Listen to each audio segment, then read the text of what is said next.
নজর রাখবো পরবর্তী সংবাদে। যান দুর্ঘটনার আরো এক ছবি ধরা পড়লো ক্যামেরায় এবং যেটা জানা গেছে যে আমতলী খয়েরপুর বাইপাস সড়কের নাগিছড়া আশ্রমপাড়া বাইপাস রোডে দুটি পালসার বাইক মুখোমুখি সংঘর্ষ ঘটে এবং যার জেরে আহত হয়েছে তিনজন, আকাশ দাস, কোমল পাল এবং বিশাল বিশ্বাস।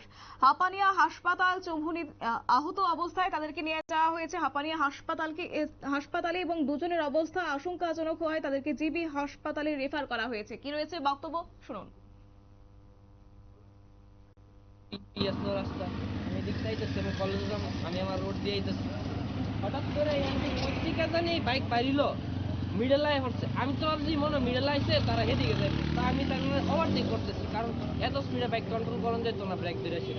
তা আমি তারা ওভারটেক করে যাবো, হুমা তারা ডাইন দিকে যাবে, ডাইন দিকে যাবে, সাইড সাইডে একবার মিডলে গেছে, তো আমি হর্ন চিপতে বেরিয়েছি। তারা কানে মনে তারা হেলমেট তো আসবোই না, আমি হেলমেট পরে রাখছিলাম, হেলমেট না খুললে বেড়ে গেছে, তো মিডলে লাগিয়ে গেছে, কারণ তারা বাইকে কি হয়েছে আমি যেতাম পারি।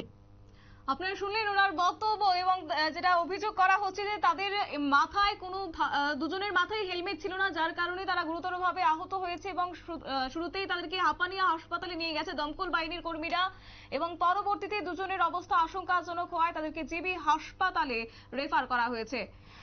নিয়ে নিচ্ছে ছোট্ট একটি বিজ্ঞাপন বিরতি, সঙ্গে থাকুন।